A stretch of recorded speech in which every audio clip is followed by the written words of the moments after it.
Então, como funciona? As próprias profecias bíblicas falam disso, falam que Deus vai recolher a diáspora, quer dizer, os judeus espalhados pelo mundo vão ser trazidos de volta.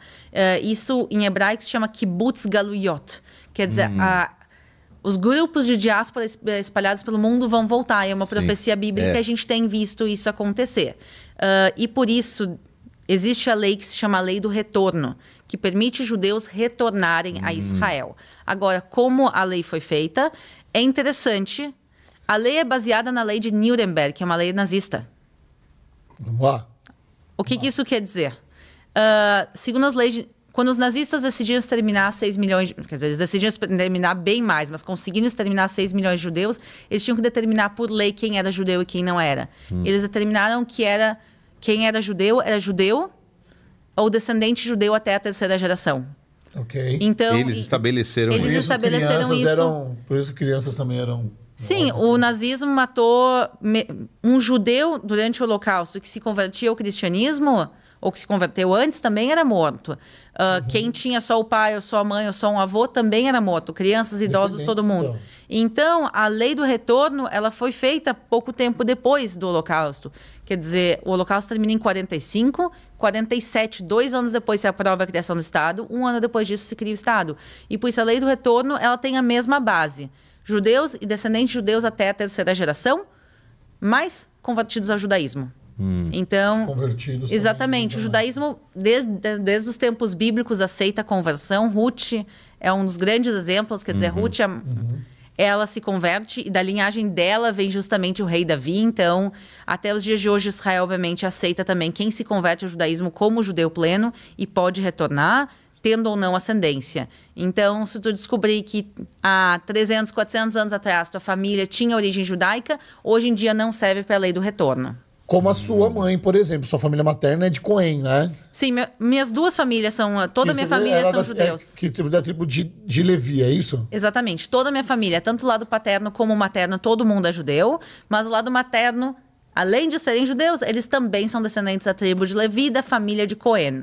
Então, a gente sabe disso. A família do meu pai são judeus, todo mundo, mas a gente não sabe de que tribo são. E, a propósito, a maioria dos judeus hoje em dia não sabem de que tribo pertence. Que interessante. Muito interessante. Uma das vezes que a gente estava com um guia, brasileiro, aliás, chama Maurício, não sei se você conhece. Ele... Mauricinho, de Porto Alegre, a gente cresceu juntos. É Oi, mesmo? Mauricinho. Mauricinho Wolfschuck. Que legal.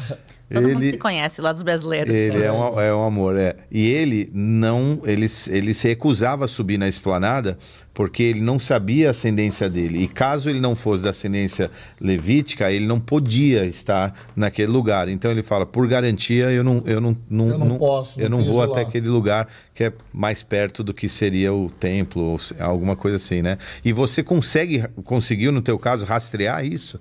Como que exatamente. Você conseguiu, seu pai não. Me explica. Por que não... Então, porque eu não fui rastrear. A gente tem isso registrado desde sempre. Não é eu que fui buscar. Okay. O que acontece? Os levitas e os Cohen eram os levitas do templo e os sacerdotes do templo. Apesar do templo ser destruído, a gente sabe exatamente quem eles são. Eles são demarcados na comunidade. Então, por exemplo, tu vai no túmulo do meu avô, tem o símbolo, esse aqui é o símbolo dos Cohen. Então, no túmulo... Sim? Assim, ó. Assim, tipo... Não, olha os dedinhos. Eu não consigo fazer isso, tá me dando cãibra. Eu só consigo fazer numa mão. Outra não, dá não. Parece que eu tô fazendo um Bolsonaro aqui, velho. Não dá. O Você consegue fazer nas duas... Cara, como é que eu não consigo fazer nas duas mãos isso? Jesus! Agora todo mundo em casa vai tentar fazer, ver quem consegue. Ajuda aqui. Mano, mas... Não quebra os dedos, não quebra os dedos. Peraí, solta. Você não precisa dobrar isso enquanto você abre. Não vai, mano. Na direita vai, na esquerda na direita não vai. Será que eu tenho algum tipo de, sei lá o quê na minha cabeça? Será que não, ele também não consegue. Não consigo não? também. Qual? Na esquerda você não consegue? Não, essa aqui vai. A direita vai. Mais e a ou esquerda menos não vai? Também. A direita... Bom, sua mão é muito pequenininha, velho. Olha isso aqui. Ela é gordinha. Desliguei aqui. Aí, cara, faz de novo. Eu desafio todo mundo a fazer. Faz aí, Rony. O Rony fez, o Kiko fez. Faz Diego. Diego fez. Faz Maria. Não consegue. Sabe o que significa? Nós não somos levitas. Pronto. Nós não somos levitas, olha aí, ó. Não somos. A gente tem que descobrir que tribo que nós somos, cara. Não, mas eu posso Tem algum dizer... significado? Você consegue estudar pela mão esquerda que não consegue fazer? Então, deixa eu explicar. Esse símbolo aqui é o símbolo dos Cohen, não dos levitas, dos Cohen. Então, só deixa eu explicar. O povo de Israel tem 12 tribos. Dentro da tribo de Levi tinha Arão. Arão e Moisés, os dois irmãos. Arão, ele foi escolhido como o primeiro sacerdote do povo de Israel da época do tabernáculo. Então, Arão se chamava Arão a Cohen. E por isso todos os descendentes de Arão são Cohens até os dias de hoje. E esse é o símbolo dos descendentes de Arão. Eles começaram com uma família, depois se dividiram em 24 famílias de Cohen. Então, o que acontece? Os judeus da tribo de Levi, mas principalmente os Cohen, são demarcados dentro da comunidade judaica. O túmulo é demarcado, então tu vai olhar o túmulo do meu bisavô, do meu tataravô, tu vai olhar todos os túmulos, eles estão demarcados. Todos os certificados, por exemplo, quando eu peguei o certificado de casamento dos meus avós maternos, porque quando eu fui migrar para Israel, eu disse...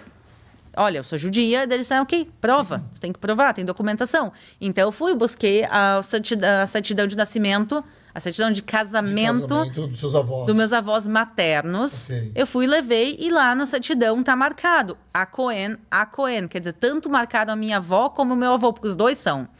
Cada um pela sua família... E eles são, então marcaram os dois. Então tem uma série de coisas. Quando tu vai, por exemplo, fazer leituras bíblicas na sinagoga, a primeira coisa que se faz, ok, vamos fazer.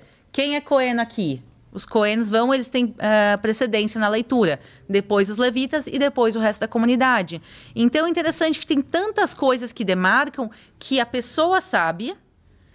tem toda a documentação da comunidade. Também a comunidade sabe por que vem. Quem vai antes, quem vai depois, tudo isso. Tem coisas específicas na sinagoga que é feita por Cohens. E também tem algumas coisas que são, por exemplo, de pureza. Cohens não podem entrar em cemitérios.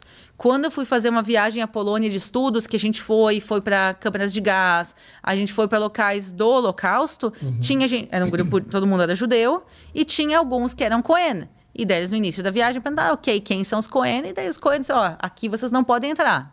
E eles saíam. Meu avô adorava isso. Por quê?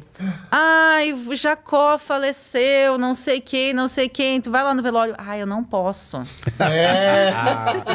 Meu Deus, às vezes eu queria ser Cohen também. Era bom ser Cohen umas horas. Não, meu avô, ele nunca gostou de cemitério. Ele... Sempre que tinha o enterro de alguém da comunidade, ele nunca ia, porque primeiro ele não podia, por ser Cohen, e segundo, uma boa desculpa. Cohen só entra em cemitério se é parente de primeiro grau, se não for, não vai. Não vai. Não vai. Que incrível isso.